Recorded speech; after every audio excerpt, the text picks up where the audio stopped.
There we go. Good morning, everyone. Um, I've got Leah's keeping an eye on the waiting room, so I can just move on. Welcome to Monday morning 10 o'clock session, everybody. For those who don't know me, I'm Ronnie. I'm a key account manager for TMA Mortgage Club, part of the LSL group.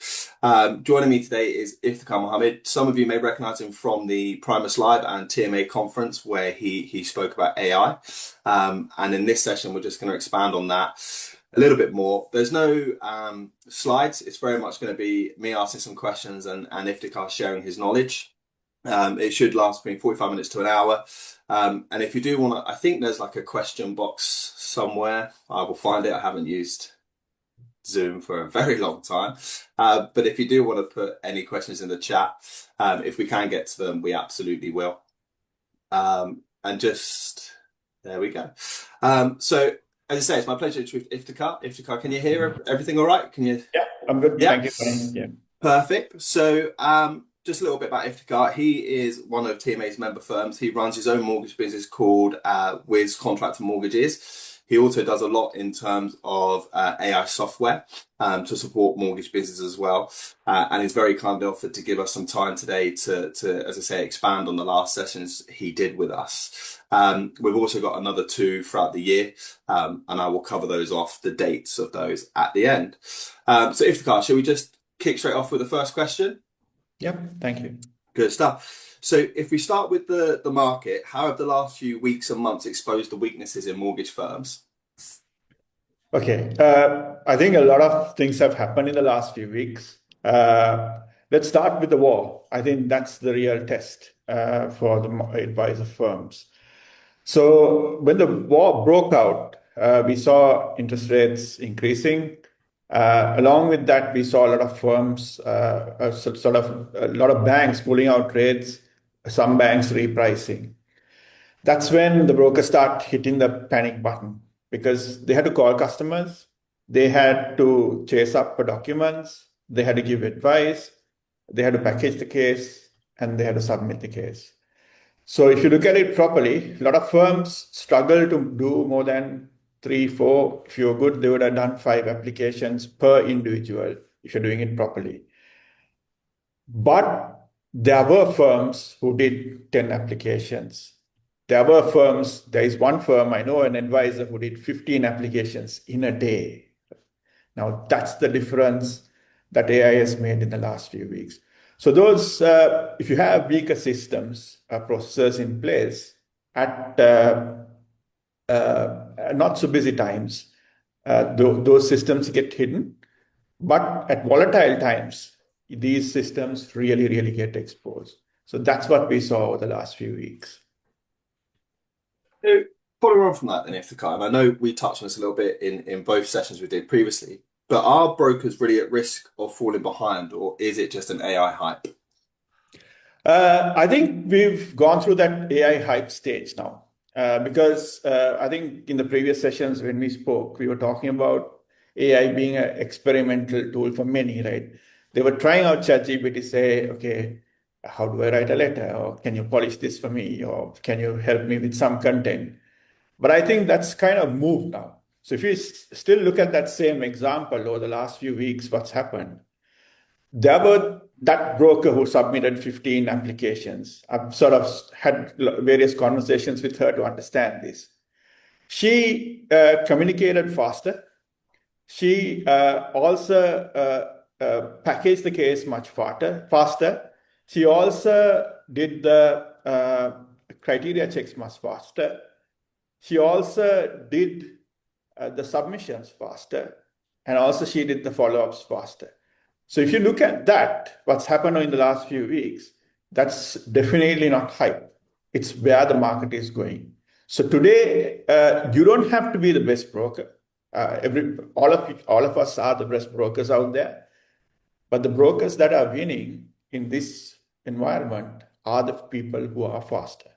So that's the difference that's happening. So AI is no longer hype. It's gone to that next stage now. People are bringing it into their operations. Yeah, I'm using it for everything now, Iftikhar. Ever since I came to your conference, it's just taken over my life, to be honest. It's on my phone, my car, everywhere. So again, back when you spoke to us in November, obviously we were talking about AI then, but what's changed since then?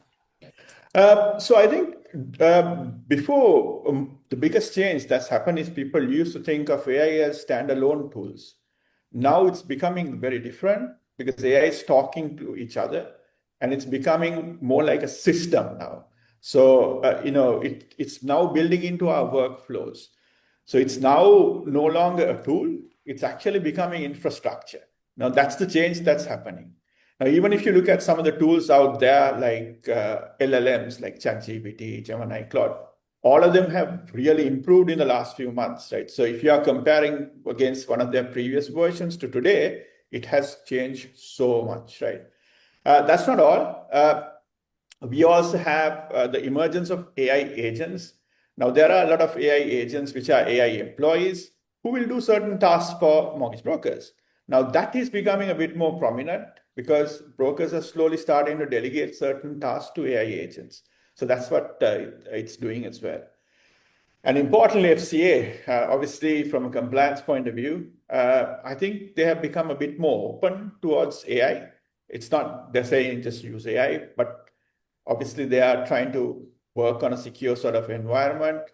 So long as it's safe to use, they're happy for people to start using AI. So that's the vibes that we are getting from the FCA point of view as well, right?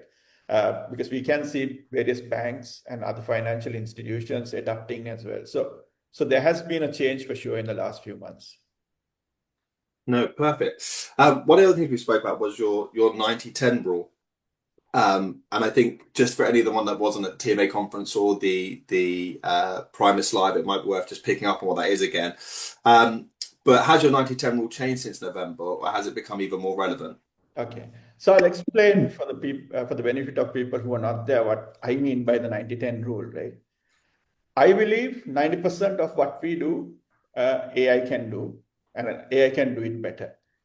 And 10% is what makes us different, makes us human, makes us the advisor. So all the admin, most of the stuff we do in the 90% is admin, right? That brokers do a lot of admin. But clients don't pay us for doing the admin. They pay us for being the guy who's going to hold their hand. They're going to be the ones who want you to be the trusted partner. They are the ones who want you to hold their hands through the entire mortgage journey. And they want you to be the advisor. And that's the 10%. That's the bit you can't outsource. So rest of the 90, it's a pursuit, but we can work towards automating most of that.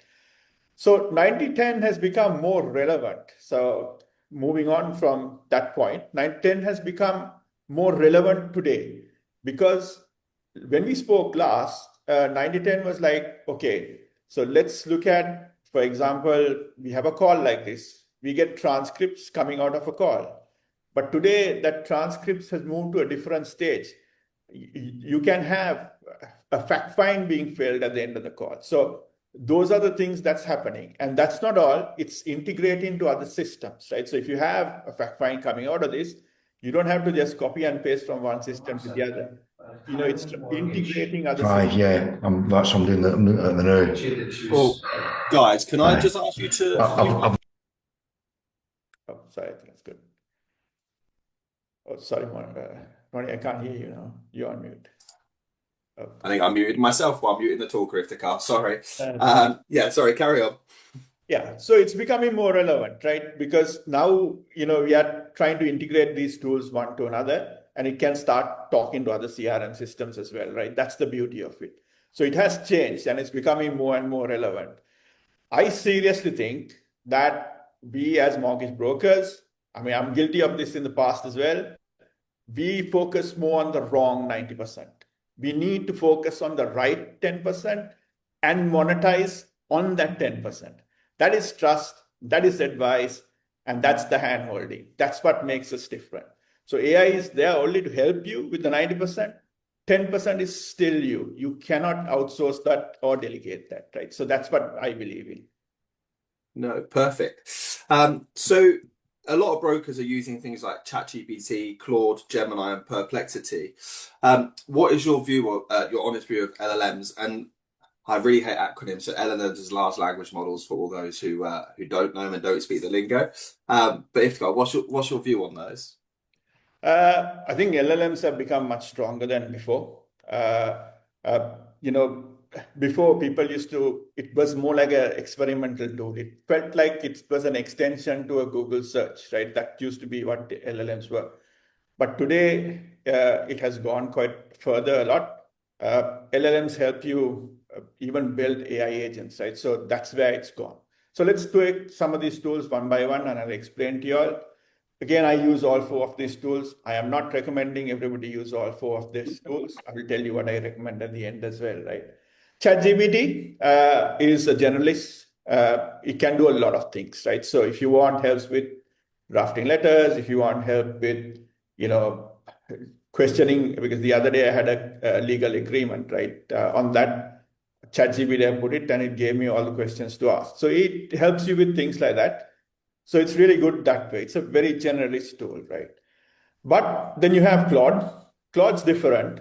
Claude's multimodal, right? So you can shove in a document, a PDF document, you can put some pictures, you can put whatever you want, it'll analyze it, right? So Claude is good at that.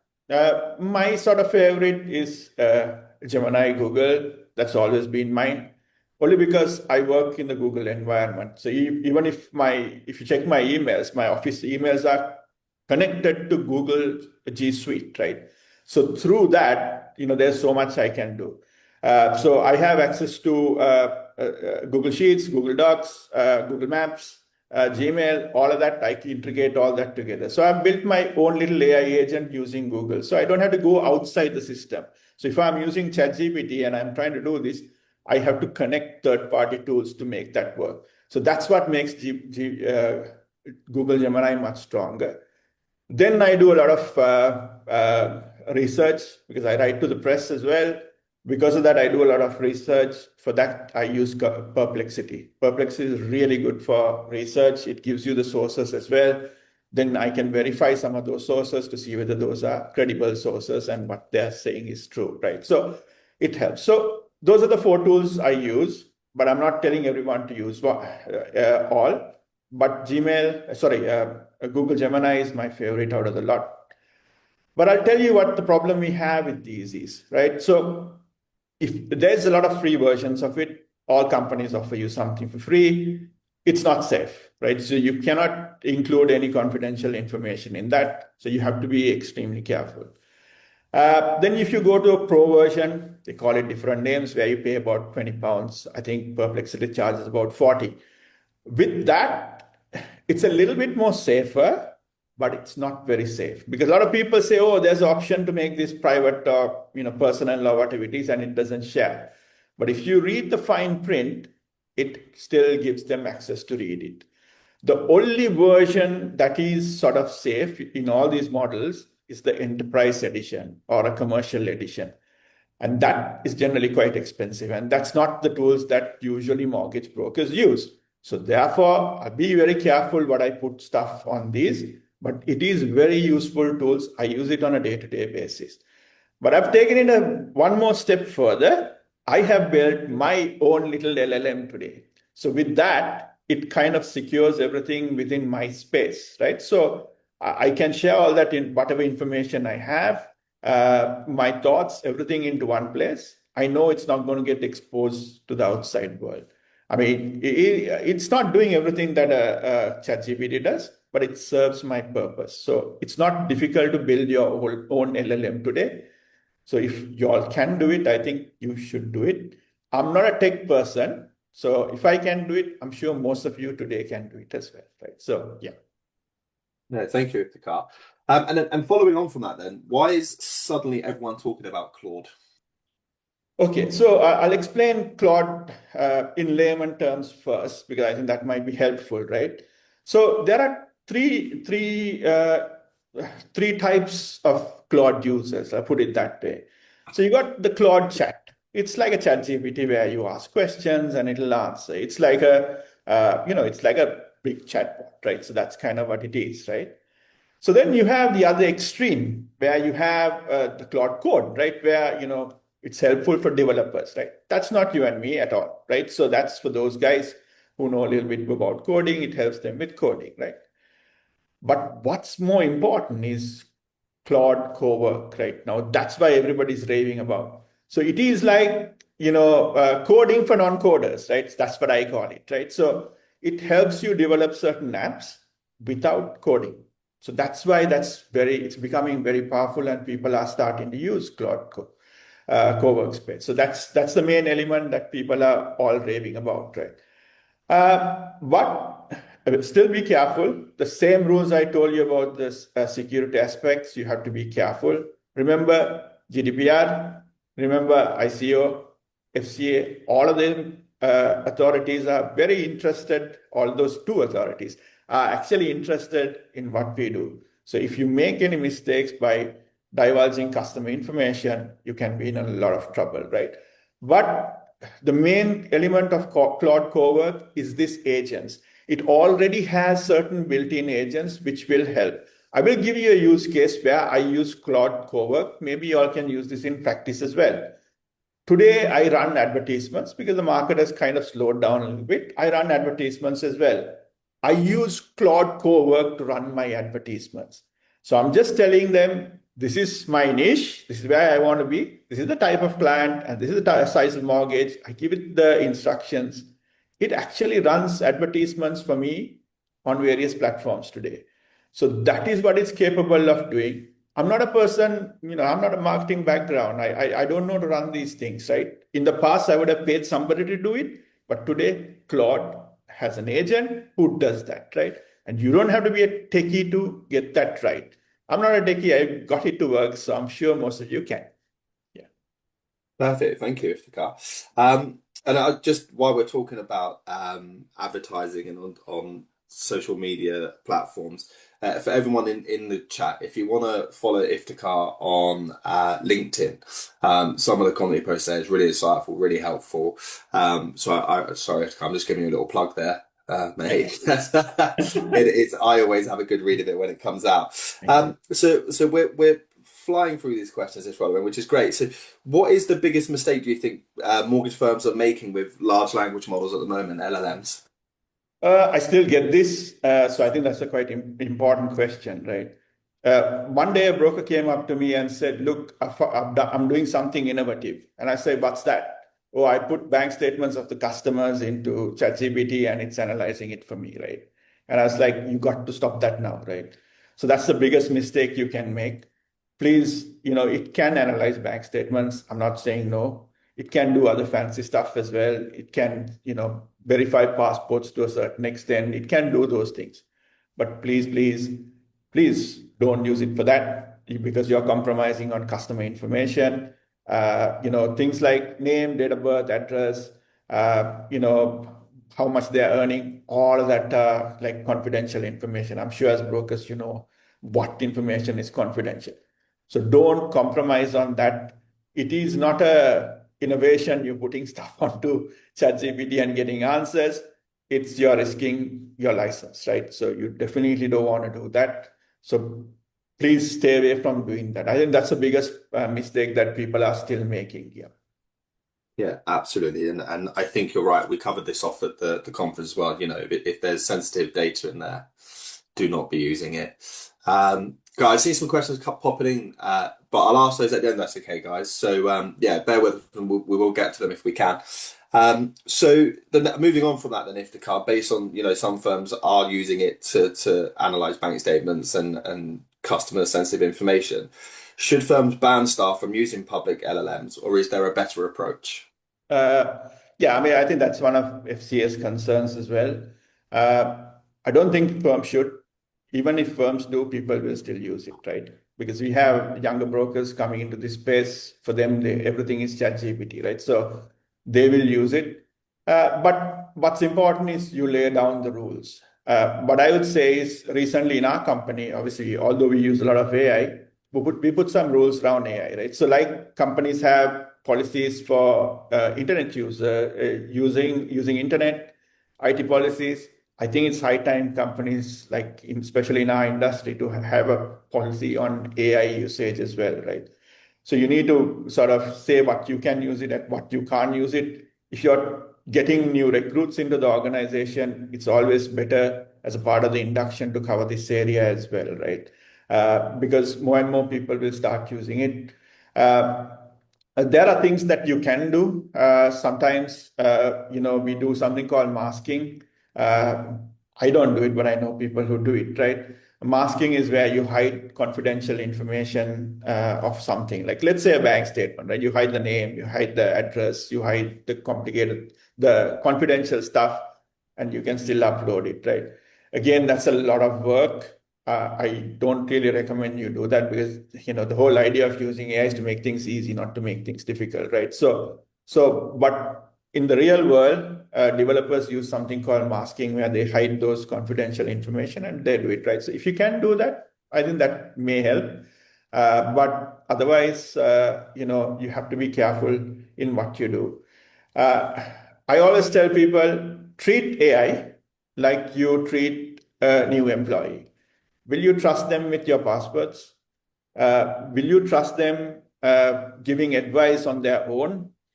Will you trust them with handling your most biggest customer ever? You won't, right? So treat AI like that. So if you treat AI like that, I think you'll see better results.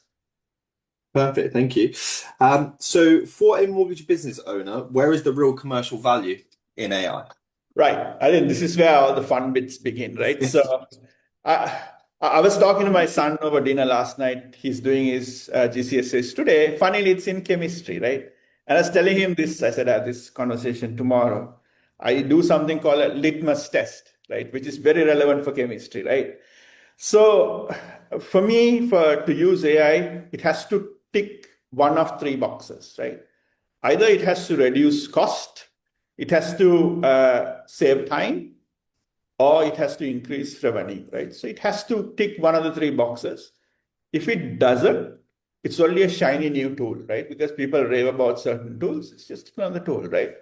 So you just need to see whether that works, right? So I'll give you a few examples, and I think will give you a better idea.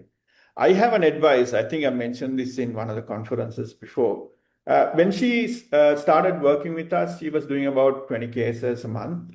Now she does about 40 cases. At the time, she said, "Look, I'm looking to recruit admin," and I said, "Don't use the tools and see whether it makes a difference." And when it comes to a point where you really think you need admin, why don't you get one, right? So today she does double the volume, but no admin yet. She's not even asking for one, right? So that's what it's done. So it has saved a lot of time. So therefore, she can do more work, right? So that ticks the box. Again, all the tools she uses really helps her. The second, increase revenue. I work with a mortgage advisor. She's not part of my sort of network where I have brokers as well. But she's independent, but I work very closely with her. When she started with me, she had 5 admin staff. Today, she has 1, right? So cost saving 100,000 a year, easily 100,000. It's more than that. Obviously, she paid for the tools. That would have costed her 5% of what she's pays for the staff. So that's the difference. So does it really save your cost? That's the second question you need to ask. The third question, okay, you might is of course increasing revenue, right? Now, in terms of increasing revenue, I'm not going to talk about generating leads, right? That comes last, right? So for me, revenue or growth today is increasing capacity. So if you go back to the original thing which I mentioned, right? That lady managed to do 15 cases on the day. That's because she had the capacity to do that. So you need to work on your capacity improvement, right? So if you improve your capacity, what you can handle, that certainly will increase your revenue. The success of her, because this is for me a case study, I've been learning quite a lot on this. She processed everything faster. So the customer experience was so good. She's getting referrals backed on that, right? So she does not have to really run behind leads as such because those referrals are coming through now, right? That's because of the level of service that you got.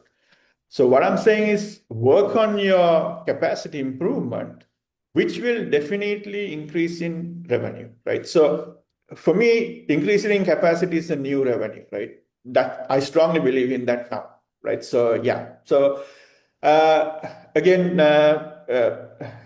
like I said, you can work on systems like co-work and all that sort of thing to get leads if necessary. There are so many other things that you can do. I can talk about revenue for a whole day, right? How to generate additional revenue. But maybe we can cover it in another session, or please reach out to me if necessary, right? So thank you.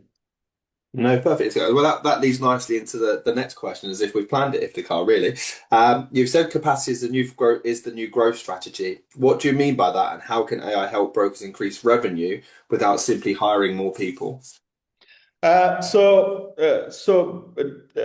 Again, if you increase your capacity, right? So you got to work on everything faster, but remember, you're still the advisor, right? Because today there are tools which will even help you find source products, right, quite easily using AI. But obviously, you still have to use your common sense, and it doesn't work 100% of the time. It probably works about 80% based on my research, right? So that's something that you can do. Again, use tools like Cowork if you are running AdWords. And there is a big opportunity called GEO out there. I think I'll probably explain that a little later as well. That can help you with generating those additional leads. But key thing is, for me, what I'm finding is most of those successful brokers are just, turning things around faster, keeping this process much smoother.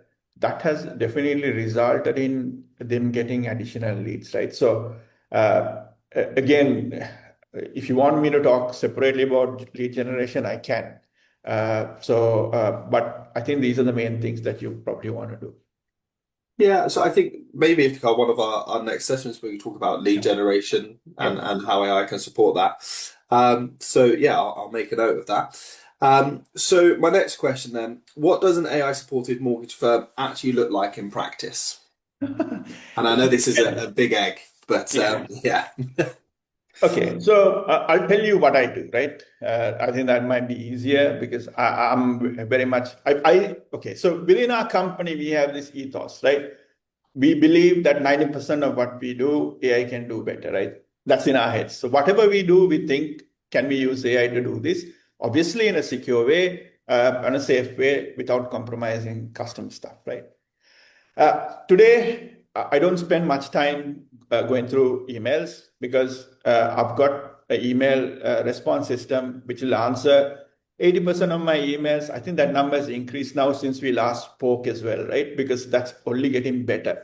So it's looking at my old emails and it's trying to draft responses based on that. And I have my own little LLM which has the knowledge base that's required to answer my questions as well. All of that helps. Okay, so that's one thing that saved me a good probably 1.5, 2 hours a day going through emails. Second thing is I'll look at a whole process, right? I think that might be useful. So today I get leads coming through our website. Not all leads work out, right? So some work, some don't. I have AI agent who will call the customer, right? As soon as the lead comes in, they call the customer. It doesn't even take seconds, right? They call the customer and say, hi, I'm an AI agent. I'm calling to verify, your lead, right? And it'll ask a few questions. Again, you can customize it. I also customize it from time to time. So it'll ask questions like, okay, how much do you want to borrow? Do you have any missed payments? It'll ask those questions that you would normally ask, right? And that will qualify the lead, right? So I don't sort of join every single call lead that comes in. AI will qualify and tell me the ones I can work with, right? And it will book an appointment in my diary. And even in booking appointments in the diary, it'll see which ones he needs to prioritize. So, okay, all of us brokers, we know, right? If a customer says, I've got an offer accepted and it's a 1 million mortgage, you will call them now, right? You'll drop everything and you'll call them now. So those calls will be prioritized first. But if somebody's saying, oh, I'm thinking of buying a house, in the next 6 months, that's not a priority for me, right? So they will prioritize as well, right? So that's how it's booked in my diary. So when I get onto the call, I already have the notes about the customer because my AI has already spoken to the customer, right? So then what happens is I speak to the customer, and usually I have a call like this, and in the background, it's taking down notes, right? It's taking down notes about the customer, and it's filling the fact find as well. So I have a recording of the call, I have a summary of I have the meeting, I've got a summary, and I also have information that's automatically, drawn out, which connects to my CRM system, right? So it does that. So then, with all that information, I today have an agent who actually can look at criteria with different banks, right? So 80% of the time, it will say, you need to go to X, Y, and Z bank, right? Then it can also look at products out there and say, okay, based on these circumstances, this might be the best product for the customer, right? Again, I've got to use common sense, right? That's where 10% comes in, but it will recommend stuff that you can do. So that's kind of what it is. So again, submission is quite easy today because there are systems out there which will pick information from your CRM and it will drop it into a bank system, right? People are developing these things, that's out there now as well. And then, submission becomes easy as well. Again, I'm looking at this case study about this lady, right? So even she's doing a lot of these things. So that makes things easier for a broker. Then you got the follow-ups, right? So if you're missing documents, AI will respond to the customer, right? If you ask 3 months bank statement and they put two, it'll remind them that they need to put the third one as well, right? So all that today is, again, that's why we moved from the experimental stage of AI into real systems today. And AI does that, right? So that's kind of what a real organization works. And also, we know as brokers, renewals are very, very important for us. AI will send messages like happy birthday, Merry Christmas. You would be surprised the number of referrals I've had backed on just the birthday message, right? And I didn't even know it was the person's birthday because the AI had responded, right? So that's what it's doing in organizations today. No, thank you, Iskar. That's great. So a lot to take away there. So one of the things we spoke about earlier was GEO, and it's one of the biggest opportunities for brokers. But what exactly do you mean by GEO? Okay. GEO stands for Generative Engine Optimization, right? Let me sort of break this down. I'm sure you would have heard the old word SEO, right? Search Engine Optimization. So in the past, okay, I always tell people this, like a lot of people say, oh, I have a website. Then my first question I ask them is, what does your website do for you, right? They're like, no, I just have a website. Like it's like my business card. It's no point having a business card if your business card is not distributed among people who are interested, right? That is the biggest problem we have, right? People have a website, it doesn't do what it's supposed to do. Just people think it's just a business card. So obviously, in the past, we had SEO, search engine optimization, where platforms like Google was the most popular one. Google will look at backlinks, and Google will look at keywords. So if you have those keywords saying best mortgage broker, contractor, whatever it is your niche is, right? It will look at those and it will rank you, right? So it's those blue lines when you say who's the best mortgage broker in London, the names that come up, right? So all of us used to fight to get into the top of those blue links. But that has changed today. What has changed is today, if you look at Google, it has Google AI mode, and you have Gemini, all those things. Likewise, people are not just looking at Google, it's looking at ChatGPT, it's looking at Perplexity, it's looking at Copilot, Copilot and, even Claude, right? So today, we write answers for those platforms. And if you can build something called EEAT, that is, if you can demonstrate expertise, experience, authority, and trust in that particular niche, they show your name first, right? So that's GEO. So you're like, because those days we used to fight for organic traffic. Now your organic traffic is not really based on keywords and backlinks. It's based on how well you answer the customer's query. But because remember, even if you look at yourself, in the past, you would have asked questions like, who's the best mortgage broker? But today, people are very specific. They ask questions like, who's the best mortgage broker in Borehamwood for a contractor? Very specific, right? People ask questions, and if you can answer that question, and if you can build that EEAT, your name will show up, right? That's what GEO stands for. And that's making a massive difference in this space. So yeah, that's what GEO is. So I know you've touched on it a little bit there, Iftikhar, but maybe you'll be able to expand on it a little bit more. But why is GEO especially important for mortgage brokers? It's very, very important because it's free. Back in the days when Google started, they didn't have the sponsored links, right? That very soon people had to pay to get there. So if you're running advertisement or campaign in Google, you'll show up in those sponsored links, right? So currently, all these platforms are doing this for free, right? It's not going to be free for long because everybody is experimenting. Each platform is slightly different. So because it's free, you need to capture that space, right? I always tell people, the first mover is always the ones who build more trust easily.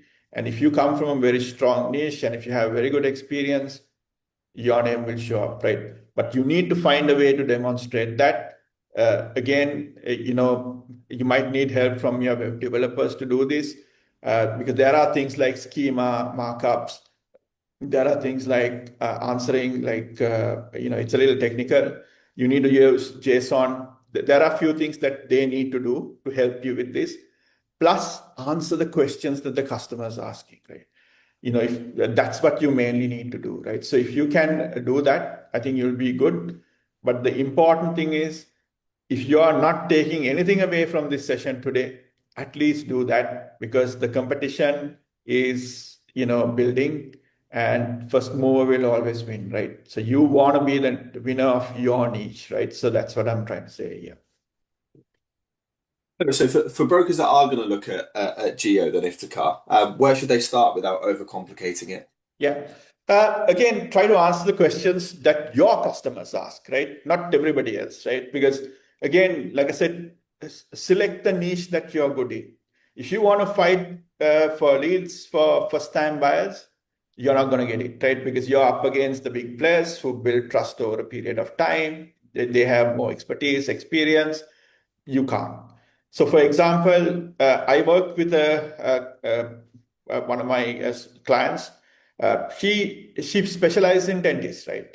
If you look at these platforms, they're ranking her very, very high. They recommend her, right? That's the difference. In the past, if you ask Google a question, it'll give you pages and pages of names, right?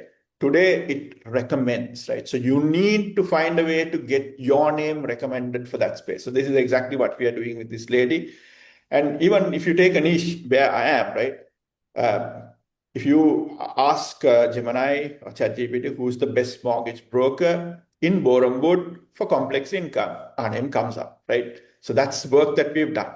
So now, complex income. What would your customers ask about complex income? That's the questions you need to answer. Because the most common questions that you can answer around that is going to give you the ranking. Because you'll find a trend of the questions the customers are asking, right? So you're the person who'll know that question. You can also check with platforms like Google. You can ask, say, I operate in this niche. What are the most common questions you get asked, right? It'll also tell you. But you should know the questions that the most common questions people ask. Start there. Don't write 100 articles. It's not going to work. Select your niche, right? It could be like I said, dentist. Area is better as well, right? Because, Google and other platforms like geographies, right? I use the word Borehamwood, right? So if you're looking at a particular area, that is also helpful because otherwise you're competing with everyone, right? So if you're trying to compete with everyone, it's a little difficult.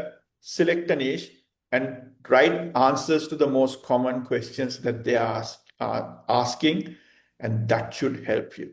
That's what I've done, and it's working, right? So I'm just sharing. But just to give an example, in the month of January, we had 20 leads that came through Copilot, Perplexity, uh, Gemini, ChatGPT, and Claude. That's in the month of. Now, these are like cases we've actually submitted. It's not the number of leads, right? But the difference is we were recommended by them. That's the difference. So before, your clients used to recommend a customer.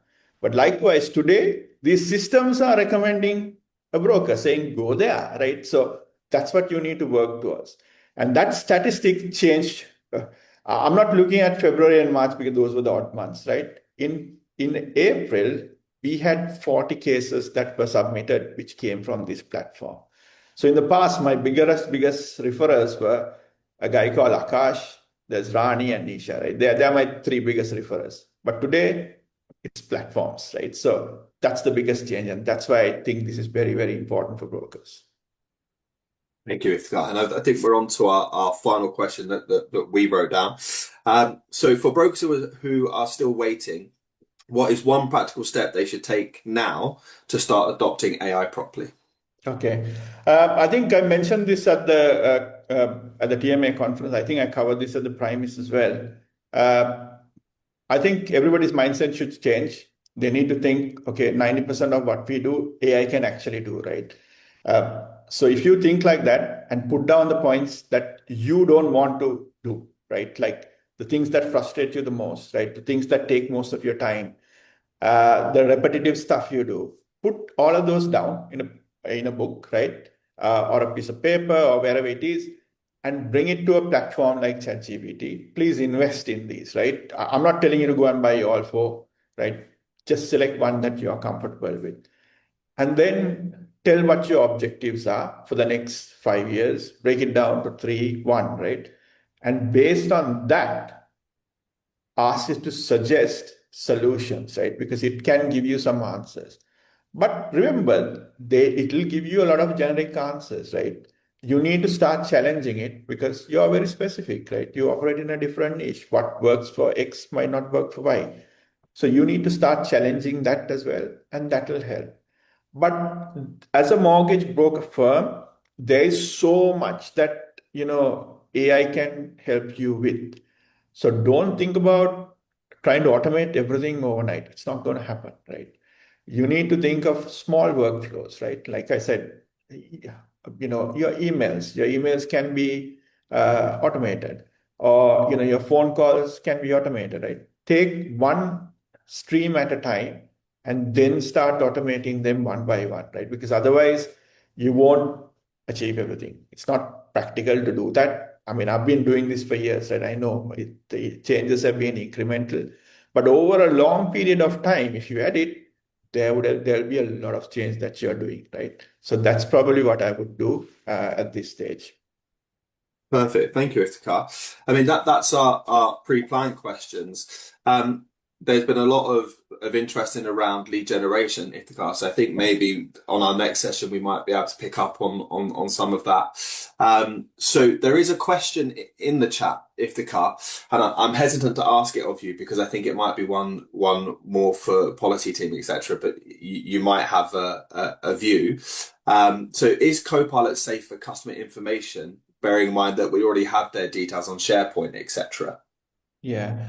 Again, I'll be careful. From what I know, all these platforms, it's there, like the enterprise edition or the very commercial edition, right? Not the cheaper one, right, where you pay £20. I don't think that's very safe to put your information for for it to analyze, right? So that is my take on it. Again, these spaces keep changing. I think that's a good question as well, because I think Claude is coming up with something called Mythos or Mythos. I'm sorry, I may not be pronouncing it right. So they are trying to use this in big organizations to sort of make sure that the information is secure for yourself, right? Trying to ring fence it. They reached out to bigger corporations and said, use it for free, right? I think their plan is to sort of roll it out into this space. But as of now, from what I understand, all of them, if you read the terms very carefully, they don't guarantee that information is safe, right? So not at a pro level user, but at enterprise levels, it could be different. But at pro level, I don't think it is, right? Yeah, that's my view. Yeah. Yeah, perfect. So we've got another question. Well, there's two more in there. One of them I'm definitely going to have to take away, and that's around AI integrated with the new CRM brain to get an answer for. I do know some information about it. I'm just not sure how much I have to share. But yes, I believe there are plans for CRM brain to be integrated in some form of AI in the future. But I don't know what I don't know. So I'll try and get you some information on that. But one of them is you might be able to answer if is what email sorting software are you currently using? Because this person's tried a few and they struggled with leads, emails versus spam. Mhm. Okay, so I built my own, right? Again, if you are interested, just get in touch with me. After that, I'll show you what we do. Maybe we can share that with you as well, right? Because again, like you, right? There is general email tools that's out there. I've tried it as well. I wasn't happy with the result, right? So I got frustrated. That's why I built my own, right? So again, I have a small development team as well who does some of these fancy stuff which I can't develop, right? So yeah, it helps. Again, it's ring fence, so we know that information is not leaked out. Now, this is the one you have to be careful, right? A lot of people think, oh, okay, if I use a third party, they'll make sure that my information is safe. No, they might be using ChatGPT in the background, right? You have to be very careful with that. You got to ring fence that information. So I've trained my tool about everything that I do, right? So it knows a lot about contractor mortgages. It knows a lot about mortgages in general. So it has a nice knowledge base as compared to like a generalist sort of view, right? So it answers my questions very well, and also it looks at my previous emails as well. So if somebody says, okay, what's a fixed rate mortgage, right? And if I've answered that question recently, it'll look at that and say, oh, this is the same answer, right? So that way, I think it works better, and that's why I see success, right? Uh, uh, it used to work 80%. It used to answer 80% of my emails without my involvement at all. But now I think those numbers have increased. It's probably close to about 85 now, right? It just keeps increasing. It only gets better. That's the good thing about AI, right? It learns, it machine learns, and it only gets better as you start using, right? So yeah, so when you start off with the numbers might be a bit lower and it'll get better, right? But yes, happy to sort of explain that separately, and I might be able to help you with that as well. Yeah. Yeah, I think you mentioned as well, Iftikhar, when I've asked you about this tool that you use as well, that for the stuff it can, advicey kind of things, it puts it in drafts for you to look at, and so you can kind of go, yeah, no, I'll put my own stance on that rather than let it reply and stuff. So, yeah, as I say, guys, feel free to follow Iftikhar on LinkedIn. He's got a wealth of information on there, and he posts very regularly, and you will find some of the stuff very, very useful. That's gonna the CRM brain question, by the way. I've just asked Leah to get your RSE or RSMs reach out to answer that one for you. So please look out for the call. In terms of the next Monday session, there isn't one because we are being blessed with a bank holiday. So I hope you all take full advantage of that. The one after that is the 1st of June, and it's a Novium session. I think I mentioned already, we've got 2 other AI sessions that we'll be doing this year. So I think we'll do the next one, Iftikhar, around lead generation. That'll be the 21st of September. And then the other one will be 30th of November. And we'll kind of be steered by you guys. If after lead generation there's something else you want to know, or something else you want an in-depth discussion on, then absolutely we'll touch on that topic. One other event just to mention is the LSL Protection Forum, which is happening on the 21st of May at the Hilton Metropole on the NEC. For any protection brokers out there, or for any interest in right protection, or absolutely get registered. It's going to be a great event. And that's it from us. Thank you, Iftikhar, as well for today. We really appreciate that. And we hope you all found a nice, interesting nugget you might be able to take away. Thank you. Thanks, Ronnie. Thank you all.